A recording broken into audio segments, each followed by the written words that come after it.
There is a moment somewhere in the last few 100,000 years when a human being looked at another human being and for the first time in the history of life on this planet understood that they would both die. We don't know their name. We don't know their face. We don't even know their species for certain. But somewhere, a mind crossed a threshold that no mind on Earth had ever crossed before. And the terrifying part? There is no fossil for that moment. No skeleton labeled first thought.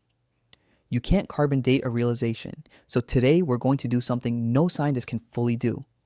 We're going to hunt for the birth of the human mind.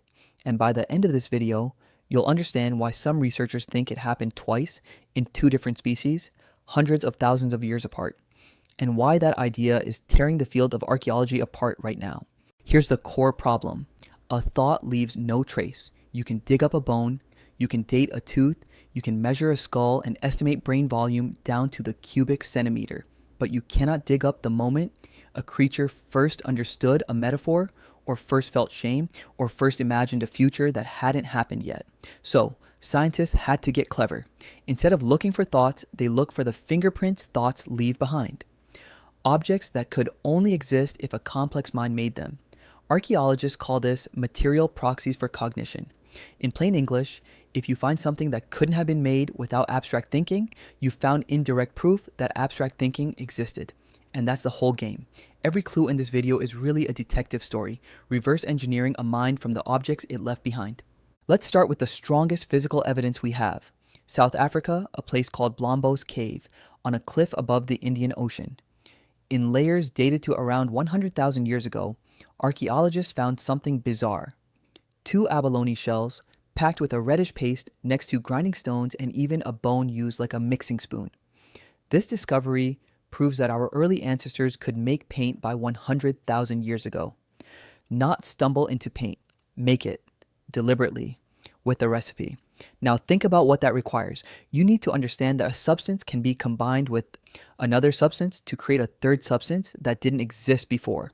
You need to plan ahead, gather the shells, gather the ochre, gather the fat, before you can even start.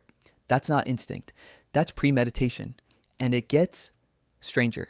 In slightly younger layers at the same cave, dated to roughly 73,000 years ago, someone took an ochre crayon and drew a deliberate cross-hatched pattern on a flat stone flake.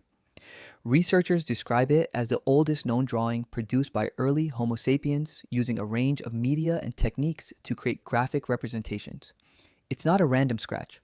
The same cross-hatch pattern shows up engraved on multiple other objects from the same cave, over and over, like a symbol somebody kept repeating on purpose. That repetition is the tell.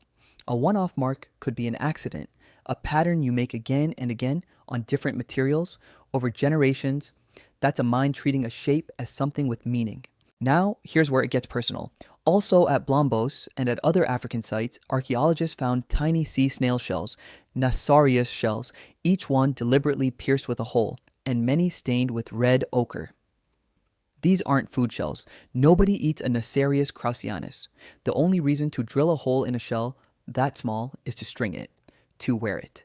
The research is described as evidence for symbolic behavior indicative of modern human cognitive abilities. And some of these shell beads date back roughly 75,000 years, with related finds pushing symbolic ornament use even earlier in the region. This is the moment jewelry is born. And jewelry might sound trivial, but stop and think about what wearing a bead actually means cognitively. A necklace doesn't feed you. It doesn't protect you from a lion. Its entire value is that other people can see it and understand something about you. Your group, your status, maybe your beliefs. That requires a wild cognitive leap. Understanding that other minds exist, that they perceive symbols, and that you can use an object to communicate something to them without saying a word. Some researchers call this the birth of symbolic culture. I'd call it the birth of identity. The first time a human said, without speaking, "This is who I am."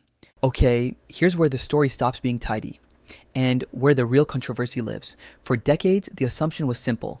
Big brain. Complex thought, Homo sapiens only. Case closed. Then came Rising Star Cave, South Africa, and a species called Homo naledi. Homo naledi had a brain roughly a third the size of yours, somewhere around 450 to 600 cubic centimeters, compared to our roughly 1,400. Small. Chimp adjacent size-wise.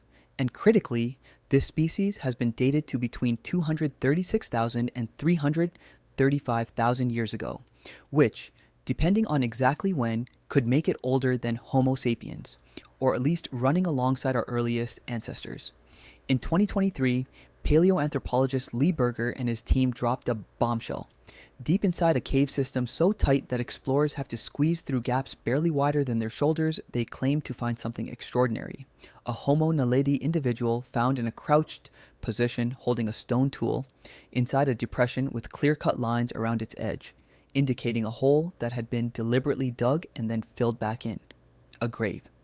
Possibly the oldest deliberate burial in the fossil record. By a species with a brain a third our size.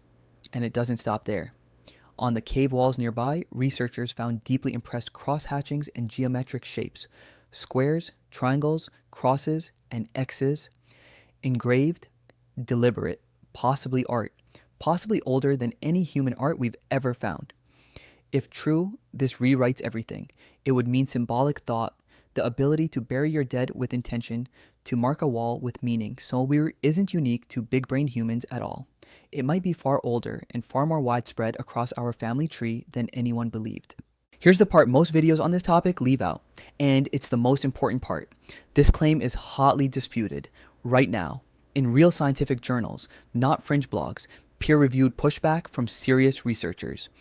A team of specialists in geochronology, archaeology, and rock art analysis published a formal critique arguing the opposite conclusion entirely. They state there is no convincing scientific evidence that Homo Naledi buried their dead or produced rock art because the original investigators did not apply the full range of methods, chronology, taphonomy, sedimentology, geochemistry, needed to properly identify a deliberate burial. One of the lead critics put it bluntly, there's no evidence Homo Naledi ever lit fires in that cave.